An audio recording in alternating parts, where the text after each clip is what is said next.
हम लोगों ने सर पे कफन बांध करके हम पटना से निकल चुके हैं। हम आरक्षण की लड़ाई लड़ने के लिए तैयार हैं साथियों। आज आने वाला समय में हम लड़ाई लड़ेंगे, निश्चित तौर पे हम जीतेंगे। आज 1 महीना भी नहीं, 1 महीना हुआ है और 1 महीना में ही दिल्ली के सरकार हिलने लगा और सोचने पे मजबूर हो चुका है कि मुकेश सहनी से कैसे डील करना है। बहुत खुशी प्राप्त हो रहा है कि कभी हम लोग सोचे भी नहीं थे कि ससुराल में भी जाके भाषण देना पड़ेगा। तो ये हमारे जिंदगी का अलग ही अनुभव है। और खैर, आप बड़े संख्या में आप लोग, हमारे अपने लोग यहाँ पर उपस्थित हुए हैं और निषाद आरक्षण संकल्प यात्रा पे हम निकले हुए हैं। 25 जुलाई 2023 से ही निकले हैं और ये यात्रा 100 दिन 101 दिन का यात्रा है और पूरे बिहार में 38 जिला में जाएंगे, उत्तर प्रदेश और झारखंड तीनों राज्य में जाएंगे, 80 जिला में जाएंगे। समाज के बीच में एक संदेश लेके जाएंगे कि इस समाज में, इस संसार में अगर सर उठा के जीना है, मान सम्मान अधिकार के साथ जीना है, अगर चाहते हैं कि बेहतर जिंदगी जिए तो उसके लिए 2 काम करना पड़ेगा। 2 काम में एक काम है कि 1 रोटी कम खाइए लेकिन अपने बच्चे को पढ़ा लिखा के काबिल बनाइए। जब तक समाज में बच्चा शिक्षित नहीं होगा तब तक कोई भी समाज आगे नहीं बढ़ सकता है। इसलिए साथियों, सबसे पहले जरूरी है बच्चे को पढ़ाइए, लिखाइए, काबिल बनाइए। आपके हर जरूरत को कम कीजिए। आप अगर झोपड़ी में है तो झोपड़ी में रहिए, लेकिन अपने बच्चे को पढ़ाइए, लिखाइए और एक न एक दिन वो बेटा आपके लिए महल बना के दे देगा। साथियों, महल बना के देगा। जो बच्चा पढ़ लिख लेगा वो बच्चा अपनी जिंदगी में कभी तकलीफ में नहीं आएगा। उनको पता होगा कि अच्छा काम क्या है, बुरा काम क्या है, क्या काम करना चाहिए, क्या काम नहीं करना चाहिए। और जब तक इस संसार में वो जिंदा रहेंगे तब तक वो सर उठा के जिएंगे, अच्छे तरीके से जिंदगी जिएंगे। इसलिए अगर आप चाहते हैं कि आपके बच्चे का भविष्य बेहतर हो तो उसके लिए सबसे ज्यादा जरूरी है उसको पढ़ाइए, लिखाइए, काबिल बनाइए। दूसरा, अपने अधिकार के लिए संघर्ष कीजिए। आप अपने अधिकार के लिए लड़ाई लड़िए। अगर जब तक आप अपने अधिकार के लिए लड़ाई नहीं लड़िएगा तब तक इस आजाद भारत में कोई आपको आगे बढ़ाने वाला नहीं है। साथियों, कोई आगे नहीं बढ़ाने वाला है। आज इस देश को आजादी दिलाने के लिए हमारे पूर्वज पौने 200 साल अंग्रेज से लड़ाई लड़ा, फिर देश आजाद हुआ। उन्होंने एक संकल्प लिया था कि हम देश को आजाद कराएंगे और जब हमारे आने वाला जो पीढ़ी होगा वो सर उठा के जिएगा इस आजाद भारत में। लेकिन देश तो आजाद हुआ, लेकिन सही मायने में गरीब, पिछड़ा, दलित ऐसे वर्ग उसको आजादी नहीं मिला। जो कल तक अंग्रेज का गुलाम था आज वो मालिक बना हुआ है और जिसके बाप दादा ने शहीद हुआ इस देश को आजादी दिलाया, आज वो कहीं ना कहीं आज वो गुलाम बना पड़ा है। साथियों, गुलाम पड़ा है। इसके लिए आपको लड़ाई लड़ना पड़ेगा। हम लोगों ने लड़ाई लड़ रहा है कि निषाद समाज को आरक्षण मिले। आज बंगाल में निषाद को, दिल्ली में निषाद को एससी में आरक्षण मिला हुआ है। आज बिहार में, उत्तर प्रदेश, झारखंड में नहीं मिला हुआ है। आज अगर 30-40 साल पहले अगर इस समाज को आरक्षण मिल गया होता तो ये समाज कहां से कहां निकल जाता, आज इसको क्या क्या लाभ होता, मैं आपको बताता हूं। आज यूपी, बिहार, झारखंड में चले जाइए, एक भी निषाद का बेटा कलेक्टर नहीं है।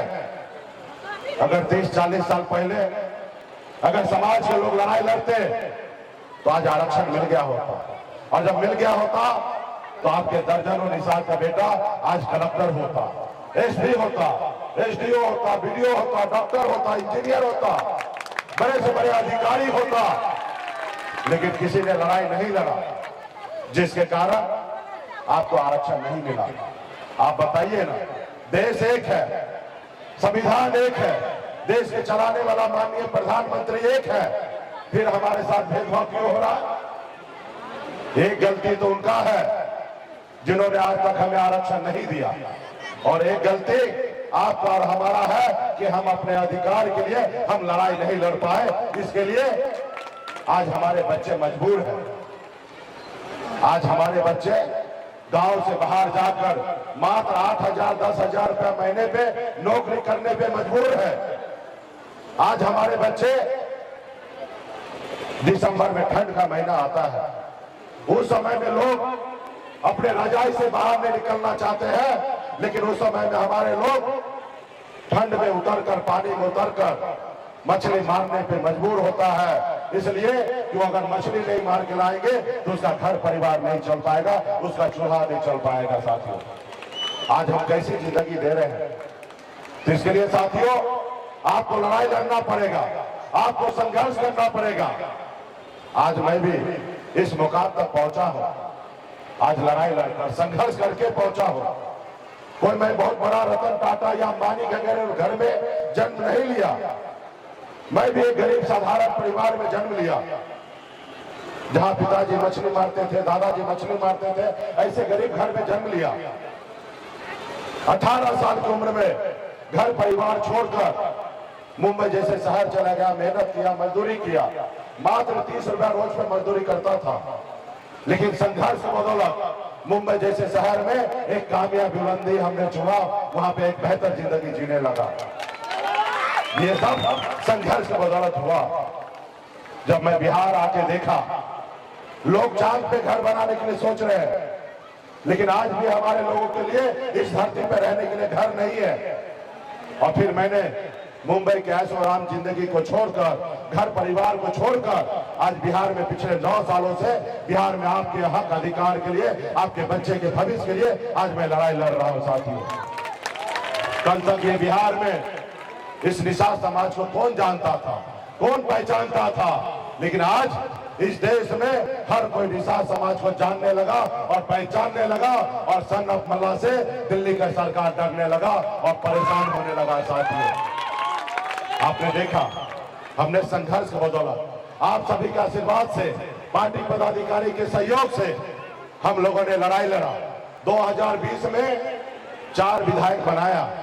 पहली बार 75 साल के इतिहास में आजाद भारत में एक निषाद मल्ला का बेटा अपने दम पर 4-4 विधायक बनाया।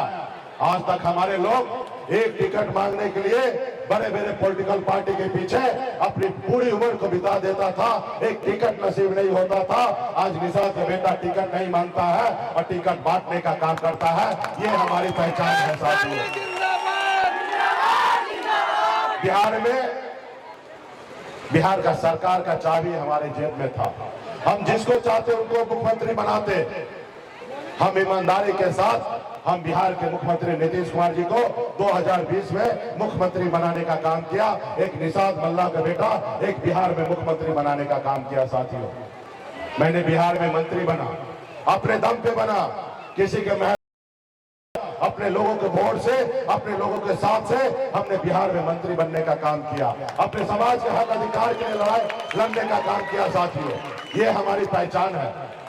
हम लोगों ने सर पे कफन बांध करके हम पटना से निकल चुके। हम आरक्षण की लड़ाई लड़ने के लिए, हम लड़ाई लड़ने के लिए तैयार हैं। साथियों, आज आने वाला समय में हम लड़ाई लड़ेंगे, निश्चित तौर पे हम जीतेंगे। आज 1 महीना भी नहीं, 1 महीना हुआ है और 1 महीना में ही दिल्ली के सरकार हिलने लगा और सोचने पे मजबूर हो चुका है कि मुकेश सहनी से कैसे डील करना है। कल तक वो मानते थे कि बिहार में सरकार नीतीश कुमार जी फैक्टर है, आज मानने लगा कि ये सन ऑफ मल्ला बिहार में फैक्टर है। आज मुकेश सहनी को कैसे कंट्रोल करें। इसलिए साथियों, हम सभी को लड़ाई लड़ना है, हम सभी को संघर्ष करना है। हमारा लक्ष्य है कि यूपी, बिहार, झारखंड में हर निषाद परिवार के घर पे, हर निषाद के चेहरे पे मुस्कान आए, हर घर में खुशियां आए। इसके लिए हम सभी को संघर्ष करना पड़ेगा, लड़ाई लड़ना पड़ेगा। बाबा साहब भीमराव अंबेडकर ने हमें वो शक्ति दिया, वो ताकत दिया, एक संविधान बना के दिया, एक लोकतंत्र बना के दिए। उस लोकतंत्र में हमें एक ताकत मिला है। पहले राजा के घर में बच्चा जन्म लेता था, रानी के कोख से बच्चा जन्म लेता था, वो व्यक्ति राजा होता था। लेकिन बाबा साहब भीमराव अम्बेडकर ने जो हमें शक्ति दिया है, उस शक्ति में वोट के दम पर राज्य का मुख्यमंत्री और देश का प्रधानमंत्री बन सकते हैं। साथियों, देश का प्रधानमंत्री बन सकते हैं। अब जरूरी नहीं है कि राजा के घर से बेटा जन्म ले वही राजा बनेगा। एक गरीब मछुआरा का बेटा, एक किसान का बेटा, एक गरीब मजदूर का बेटा भी राज्य का मुख्यमंत्री और देश का प्रधानमंत्री बन सकता है अपने वोट के दम पर। साथियों, जिन लोगों ने अपने वोट को समझा, अपने वोट को ताकत को समझा, आज देखिए वो समाज कितना आगे निकल चुका है, कितना उनके समाज आगे निकल चुका है। जैसे हमारे आदरणीय लालू प्रसाद यादव जी, मुलायम सिंह यादव जी, बहन मायावती जी, स्वर्गीय रामविलास पासवान जी, इन लोगों ने अपनी शक्ति को समझा, अपने वोट को ताकत को समझा।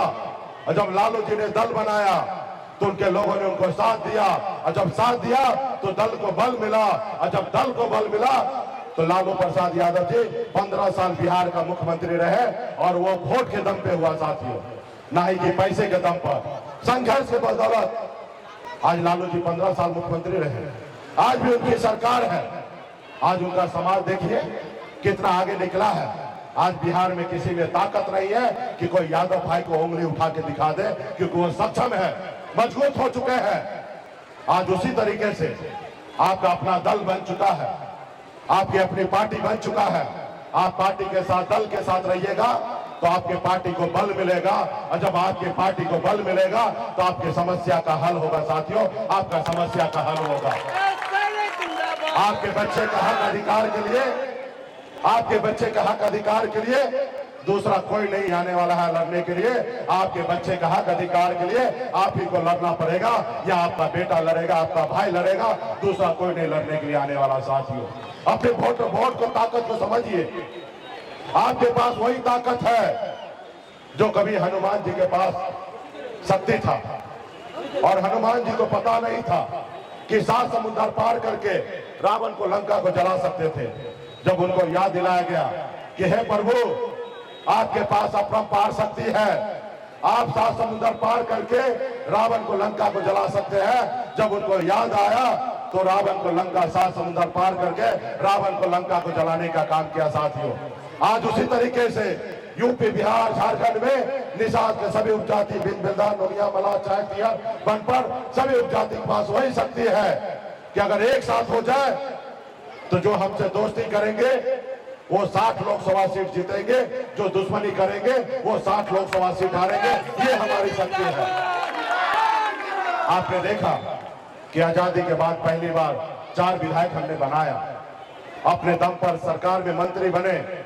लेकिन उन लोगों को अच्छा नहीं लगा, उन लोगों को अच्छा नहीं लगा कि एक निषाद मल्ला का बेटा, गरीब का बेटा आज मालिक बन गया है, आज मंत्री बन गया, ऑर्डर दे रहा है। कल तक इसका बाप दादा गुलाम था, इसकी हमारी बराबरी में बैठने का औकात नहीं था, आज हमारी बराबरी में बैठने लगा है। आज अगर मुंबई से आया, अपने समाज को जागरूक करके आज 4 विधायक बना लिया है। अगर ये अपने समाज को जगा लेगा, अपने समाज को अपने पैर पे खड़ा कर लेगा, तो निषाद समाज सोया हुआ शेर है। जब जग जाएगा तो मुकेश सहनी अकेले अपने दम पर बिहार का मुख्यमंत्री बन जाएगा। मुख्यमंत्री बन जाएगा तो हम किस समाज को गुलाम बना के रखेंगे? उन्होंने एक रणनीति के तहत, एक षड्यंत्र के तहत आपको सरकार से बाहर कर दिया, आपको विधायक को खरीद लिया। इसलिए क्योंकि मुकेश सहनी की आवाज को बंद करो। अब मुकेश सहनी का आवाज अगर बंद होगा तो इस समाज का आवाज दब जाएगा और ये समाज हमेशा गुलाम हो जाएगा। लेकिन मुकेश सहनी के साथ लाखों निषाद, करोड़ों निषाद का आशीर्वाद हो तो उसका किसी का औकात क्या है कि मुकेश सहनी का आवाज को कोई बंद कर सकता है? ऐसे किसी का औकात नहीं है। साथी, हम लड़ेंगे, हम गिरेंगे, हम उठेंगे, हम लड़ेंगे, गिरेंगे, उठेंगे, और एक न एक दिन हार भी शर्मिंदा होगा और हमें जिताएगा, हमें लक्ष्य तक पहुंचाने का काम करेगा। साथियों, हमें लक्ष्य तक पहुंचाने का काम करेगा। लेकिन इसके लिए समाज में एकजुटता होने की आवश्यकता है, समाज में भाईचारा लाने की आवश्यकता है, समाज में जरूरी है संघर्ष करना, और समाज में जरूरी है कि आप अपने वोट को, अधिकार को समझना, और इसके लिए आपको संकल्प लेना पड़ेगा। कोई भी लड़ाई बगैर संकल्प लिए जीता नहीं जा सकता है। अगर आप निर्णय ले लिए कि हम लड़ाई लड़कर जीतेंगे, तो उसके लिए सबसे पहले जरूरी है कि आत्मविश्वास को मजबूत करना और संकल्प लेना। और जब आप संकल्प ले लेंगे तो निश्चित तौर पे वो जीतेंगे। आज बड़े बड़े पॉलिटिकल पार्टी को लगता है कि निषाद समाज, मुकेश सहनी अपने समाज को जगा रहा है, उनको बता रहा है, और ये जब बताएंगे, बताते बताते थक जाएंगे। जब चुनाव का समय आएगा तो ये निषाद समाज, मल्लाह समाज को 200 रुपया में वोट खरीद लेंगे। आज उनको गलतफहमी है, और कभी ना कभी ऐसा किया भी है, और कभी ना कभी हमारा समाज अपना 200 रुपया में वोट बेचा है। सिर्फ वोट नहीं बेचा है, अपने बच्चे का भविष्य बेचा है, और इसके लिए आपको बताना पड़ेगा। आज उनको गलतफहमी को दूर करना पड़ेगा कि निषाद का बेटा अब वोट बेचने के लिए नहीं है, अपने बच्चे का भविष्य बनाने के लिए, उनके हक अधिकार के लिए लड़ाई लड़ने के लिए तैयार है, अभी वोट बेचने के लिए नहीं है। तो इसके लिए संकल्प लेना पड़ेगा। तो क्या आप लोग लड़ाई लड़ने के लिए तैयार हैं? क्या ये आवाज दिल्ली तक पहुंचेगा? अगर लड़ाई लड़ने के लिए तैयार है तो हाँ बोलिए। हाँ, जब लड़ाई लड़ने के लिए तैयार है और निश्चित तौर पे आप लोगों का आवाज दिल्ली तक पहुंचेगा, और जब लड़ाई लड़ने के लिए तैयार है तो संकल्प करना पड़ेगा और उनको भरम को तोड़ना पड़ेगा कि मोदी जी अब निषाद का बेटा का वोट बिकेगा नहीं, क्योंकि 2024 में चुनाव होने वाला है। मोदी जी को प्रधानमंत्री बनना है, एक तरफ विपक्ष के लोगों को प्रधानमंत्री बनना है, ना ही आपको ना ही हमको बनना है। हमें तो निषाद को आरक्षण चाहिए, जो हमारा अधिकार है, और हमें आरक्षण जब मिलेगा तो निषाद का बेटा भी कलेक्टर होगा, एसपी होगा, एसडीओ होगा और बीडीओ होगा, और तमाम निषाद घर में खुशियां आएगा। और इसके लिए संकल्प लेना पड़ेगा, और जब आप संकल्प लेंगे तो दिल्ली का कुर्सी हिलेगा। और इस बार हमने ऐसे दवाई हमने निजात किया है, हमने ऐसी वैक्सीन को बनाया है, जितना वैक्सीन लगाइएगा उतना दिल्ली का कुर्सी हिलेगा। इससे पहले कोरोना काल था, उस समय में बिहार का, देश का, दुनिया के लोगों ने, डॉक्टरों ने एक वैक्सीन बनाया था कि देश के लोग सुरक्षित हो। आज हमने भी उसी प्रकार एक वैक्सीन बनाया है। वो जितना वैक्सीन लगाइएगा उतना मोदी जी का कुर्सी हिलेगा, और हिलेगा तो डरेंगे, और जब डरेंगे तो निषाद का आरक्षण करेंगे। वो वैक्सीन का नाम क्या है मालूम है आपको? उस वैक्सीन का नाम है गंगा जल। जैसे आप गंगा जल लेकर संकल्प लीजिएगा तो मोदी जी को एहसास हो जाएगा कि अब निषाद का वोट बिकेगा नहीं, निषाद का वोट बटेगा नहीं, निषाद का वोट निषाद का बेटा का कल्याण के लिए, निषाद के हक अधिकार के लिए, निषाद का वोट निषाद के पीआईपी पार्टी के लिए, और निषाद का वोट निषाद नेता के लिए गिरने वाला है। अब किसी दल के लिए नहीं, किसी पार्टी के लिए नहीं, और किसी नेता के लिए नहीं गिरने वाला। उनको एहसास होगा, और जब एहसास होगा तो वो डरेंगे और आपका काम करेंगे। तो क्या आप लोग संकल्प लेने के लिए तैयार है ना? तो संकल्प लेने के लिए तैयार है तो आपके पास वो गंगा जल आया होगा, वो सब निकालिए, सब लोग जेब से निकालिए, सब अपन निकालिए और इसको ढक्कन को खोलिए, और जैसे पंडित जी आपको हाथ में चूरू में देता ना शुद्ध करने के लिए, उसी तरीके से अपने अपने हाथ में लीजिए चूरू में और संकल्प कीजिए। जब तक संकल्प नहीं कीजिएगा तो आप कोई लड़ाई नहीं जीतिएगा। और ये वीडियो कैमरा वाले भाई है ना, ये वीडियो बनाएंगे और रात में मोदी जी को भेज देंगे, और जब मोदी जी देखेंगे कि अरे वाह, मुकेश सहनी के ससुराल में भी उनके लोगों ने संकल्प ले लिया है, और लिखेंगे हम कि मोदी जी ये देखिए हमारे ससुराल का वीडियो है, तो वो देखेंगे और एक एक लोग संकल्प लीजिए हाथ उठा के, ताकि कैमरा में आ सके। और सभी नेता लोग को दीजिए मंच पे। मैं बाबा केवल महाराज भगवान वेद व्यास प्रभु श्री राम भगवान गौराज निषाद बाबा अमर सिंह बाबा काशी बाबा जय सिंह महाराज बाबा तारिक महाराज बाबा कोयला माता कमला अमर साहिब चुपासाली वीरांगना फूलन देवी और अपने पूर्वज को साक्षी मानकर हाथ में गंगा जल लेकर संकल्प करता हूँ कि अपने समाज और अपने आने वाले पीढ़ी के लिए हर परिस्थिति में संघर्ष करूंगा और अपनी विकासशील इंसान पार्टी के साथ रहूंगा। पार्टी जो निर्णय लेगी हम उस निर्णय के साथ रहेंगे। हम संकल्प लेते हैं एक रोटी कम खाएंगे लेकिन अपने बच्चे को पढ़ाएंगे लिखाएंगे। हम संकल्प लेते हैं एक एक निशान के घर पे जाएंगे सभी को संकल्प करवाएंगे। जय निषाद राज, जय वीआईपी, जय बिहार। चलिए बहुत बहुत धन्यवाद।